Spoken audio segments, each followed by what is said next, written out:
Okay, just to follow up with something you said at the end of the last tip about not wanting Bruce Willis to do Die Hard, what was the reason for that reaction? Well, Bruce had done two movies with Blake Edwards. He'd done a movie called Blind Date, and he did a movie called Sunset. Blind Date was a moderate hit, and Sunset was not. And I think the conventional thinking at the moment was Bruce probably didn't have a movie career. At the same time, Fox was trying to put together this movie Die Hard, and they had gone to Sylvester Stallone and Arnold Schwarzenegger and Richard Gere and those sorts of people, and been turned down by all of them. And I guess eventually somebody said, what about that Bruce Willis fellow? And they offered him, he had a very, very, very smart, shrewd agent who got him an enormous amount of money. And Bruce called me, told me, he said, hey, I got another movie. I said, what are you doing? He says, Die Hard. And I said, oh, don't do that. Oh, man, don't do that. I said, that's like a Schwarzenegger movie. I said, they're going to laugh you off the screen. You can't do that stuff. And he said, who cares? They're paying me so much money. If I never do another movie again, I'll be okay. So, having said that, I went off and I did Clean and Sober, and he went off and did Die Hard. And I guess 8, 9 months later, I get a call. He says, you want to see the movie? And I said, sure. You know, it was like months away from coming out. He says, Joel Silver produced the movie. Showing it tonight. Go, blah, blah, blah. So I go to this theater on the Fox lot, and I watch this movie. It's the most amazing movie I've ever seen. It's a fantastic movie. I mean, I was just completely blown away. And I called him from the car. I just left him. I said, Bruce, oh my God, I just saw your movie. What a movie. It's a great movie. I felt like such a fool. And he said, I said, you did it. You made like a great movie. He said, well, you made a movie. I said, no, I made like a film. It's like a film. I said, that's a movie, you know? It was so great. And he was so great in it. And he'll freely admit that they sort of made the movie around him because he was doing moonlighting at the same time. He would like go back and forth between the stages. So he wasn't always completely, you don't always see the whole. You know, you sort of see your piece and your part. You don't quite know how things are going to go together. But I was just electrified. And I thought, this is a great, great movie. And it's funny because I just saw probably half of it about 3 weeks ago. You know, you're flipping around, boom, there it is on cable. And it's still just entertaining as hell. You know, it's the hair that kills you. You know, everybody's hair is different. But what a good movie. Okay, I just have a couple of summing up questions. The first thing I want to ask you is, what is the Glenn Gordon Caron style? I have no goddamn idea. I don't think there is one, and I think it's the people I admire don't have one. It's a slavishness to the story and adapting your style to the story. When I say the people I admire, I mean, you know, you look at John Huston, who did this extraordinarily disparate body of work. The only thing that unites it is whatever story he chose to tell, he said, what's the best way to tell this story? And those are the people I emulate anyway. I mean, you know, that style of Barry Levinson. You look at a Barry, you know, what unites The Natural and Tin Man, and Rain Man, and Good Morning Vietnam. They're all well made. But the style is a function of the story. So I'd like to think, and I think that confounds people because I think it's easier for people if you always make similar things, you know. And I think that's true if you look at my movies. My movies, I think, are all different. I do think there is this, as I said to you earlier, at the end of the day, there is this thing about you know, men and women that seems to run through all of them, but I'm not conscious of that when I'm actually making them. But stylistically, I think they're all very different. I hope they're all very different. They're very different stories. I'd hate to think I'm repeating myself. What in your career is your proudest achievement? Oh gosh, I'm proud of many things, which sounds amazingly immodest. No, but I'm proud of Moonlighting. I'm proud of Clean and Sober. I like Flinging Off. I like them all. I mean, they're all your children. You know, you lavish an amazing amount of time and energy on them. I made a movie. It's really obscure, called Wilder Napalm, and while it with Deborah Winger and Dennis Quaid and Arliss Howard, and while I was making it, I thought, this is Birth of a Nation. I mean, this is just the greatest movie ever put on film. And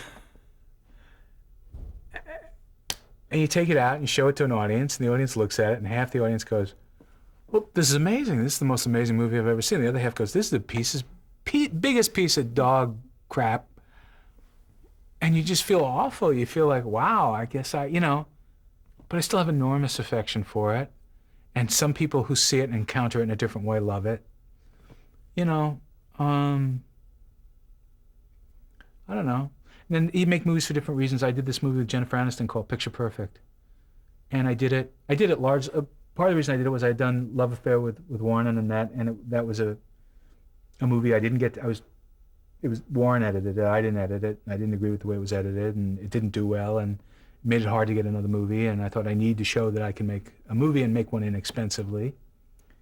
But I also did it because my daughter was, I think she was 12 years old at the time, and she was just the idea that I'd be doing something with Jennifer Aniston at that moment in time. And Jennifer she had been on Friends a year. She hadn't really done a movie. Certainly hadn't done a movie that was built around her. And to be able to give her that experience and bring that to her. So you do things for different reasons at different moments, And you love them all for different reasons, because you bring different emotions to them. I mean, when we were doing Clean and Sober, I kept saying to Michael Keaton, I said, now, Mike, this may open on an airplane. I mean, I can't believe they're letting us make this because it was so dark, and so personal. It was a Warner Brothers. It was a studio movie. And he's so astonishing in it. I know you're doing a lot of comedy up till then. Wasn't really known to the. Oh, and he turned me down a gazillion times. I mean, I had pleaded with him to do it. It was a big, big, big, big thing. And off of that, he got Batman. Curiously, he had done Beetlejuice with Tim just before he did Clean and Sober, but Tim saw Clean and Sober and was sort of startled by Michael's dramatic intensity. And I knew Michael could do it. From the moment I was writing it, I knew Michael could do it. I just knew it. And I'd never met him. I just knew it. And then really sort of went on this campaign to convince him and his manager. You said you rewrote that script? Mm-hmm. Yeah, it was quite a different script. It was written by a very good writer named Todd Caron. But it was very different.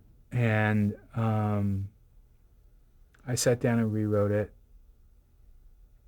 And people have different attitudes about this rewriting thing. And I think you have the attitude, it's sort of like being brought up as a child. Whatever you first encounter, I think, is the attitude you sort of go through your career with. And the first show I wrote on was Taxi. And Taxi was a Jim Brooks show. And I admired Jim Brooks enormously. And Jim Brooks would rewrite people on the Mary Tyler Moore Show, on this and that, and he never took credit. And because his attitude was, hey, I'm the producer or the executive producer. I hired you, the writer. I asked you to do this. If you didn't come through, that's my mistake. And now it's my responsibility to make it as good as I can, because there are all these actors and technicians and artisans at work. And that's always been my attitude, is I have an obligation to make this thing as good as I can. That doesn't include trying to take credit away from you on the screen. So I've never, not taking anything away from Todd, who wrote the original script, but also it's so much easier to edit, reimagine, to look with some distance at someone else's work and say, okay, I know how to fix this, than it is to create from scratch. And unfortunately, we don't have a credit mechanism that speaks to that. In the old days, they had screenplay by so-and-so, dialogue by so-and-so, additional, we don't do that anymore. So I don't do that. You can pretty much rest assured that almost anything I'm involved with, I've put through my typewriter.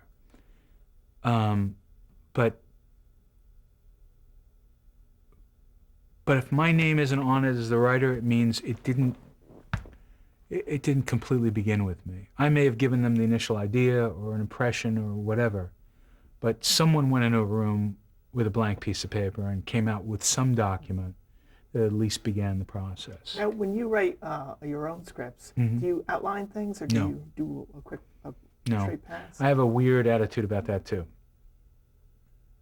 I think, again, we've seen so much television and films, so much visual literature, that what we tend to do is when something starts, we go, oh yeah, I know what this is. We do this kind of thing.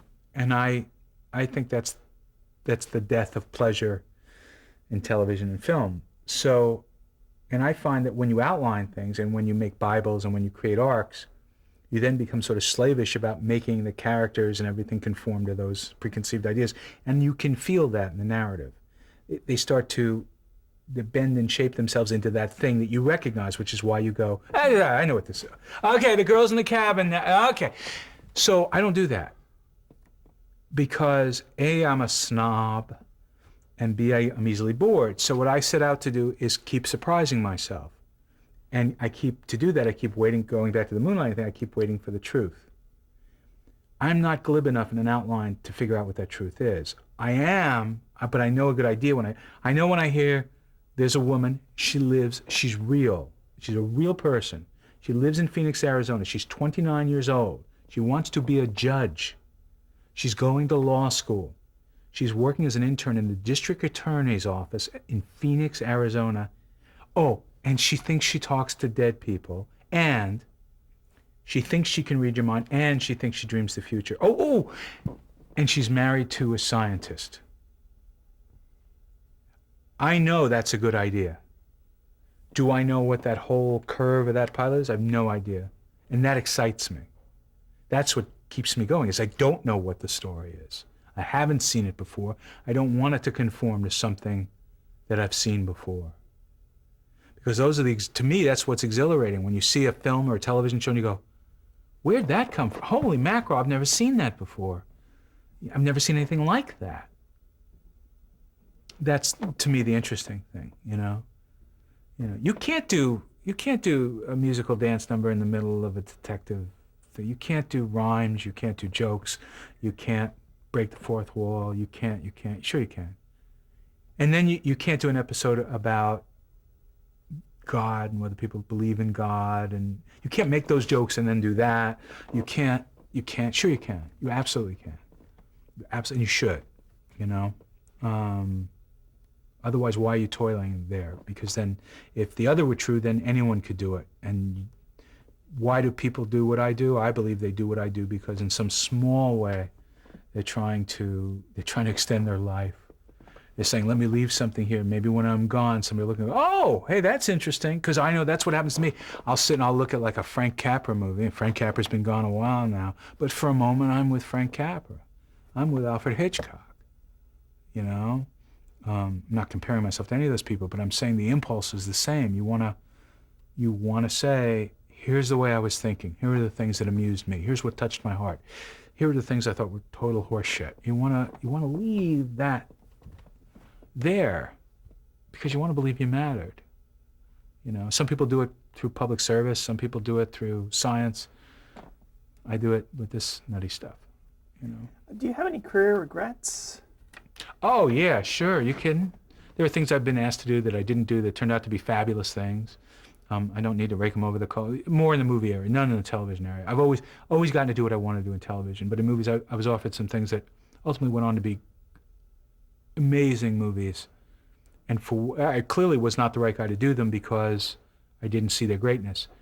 The big regret are the things where I did see the greatness and spent years of my life, and I spent a year and a half working with Madonna developing Evita as a motion picture. And just desperately I've always wanted to do a musical, and this was an opera, and spent a lot of time with Andrew Lloyd Webber and a lot of time with Tim Rice.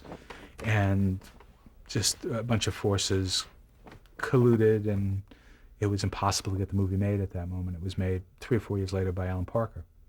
And I have a lot of regret about that. I would have made a very different movie than Alan, but I just really, really, really wanted to do that. Regret that it didn't happen, or regret? Regret that it didn't happen and that I wasn't able to do it. Mm-hmm. But you can only control what you can control.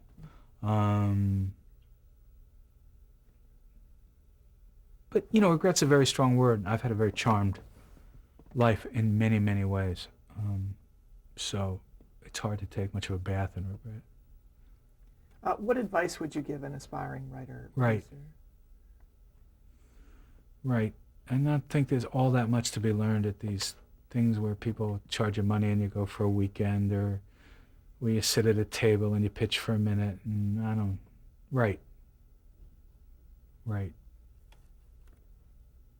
How has television changed since you started working in it? The two biggest differences are, from a censorship point of view, obviously there's a lot less that's verboten, although politically there's a lot less that's allowed. So I mean, it's, but in terms of mores and things, I would almost go so far as to say there's probably too much, sex and sexuality seem to have, and in a kind of smarmy 16-year-old way, seem to consume a tremendous amount of bandwidth on television right now. But the other thing that's had a profound effect, I think, is technology. And in the same way that computers and the digital revolution has democratized filmmaking, now anyone who can get their hands on a handy cam can go out and make synchronous sound things, which 20 years ago just wasn't possible, and edit them extraordinarily adroitly on a home computer. That's monumental, and it's, on a practical level, for us, those of us who make television shows, the things we can now do instantaneously in an editing room. Instantaneous. I always joke with these people. I say, when I was doing Moonlighting, we would sit there and we'd say, we should have a dissolve between this scene. And we should have a dissolve. Somebody would have to pull clips. You would have to call up and get a purchase order. You would send these 2 clips off to the lab. 3 days later, you'd get back a first print of it was always awful, of a dissolve, and you'd see it was just a dissolve.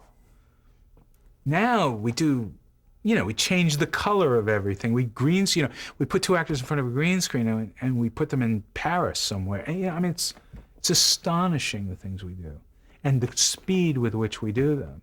And that's extraordinarily liberating to a storyteller. Okay, the last question I have is something we ask all of our interviewees. You've sort of already answered it, but I'll ask it again. How would you like to be remembered?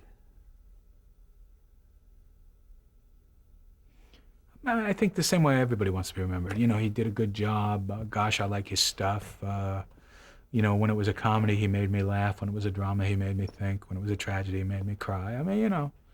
We're storytellers, we're balladeers. That's what we are, whether we're writing or directing or acting for that matter.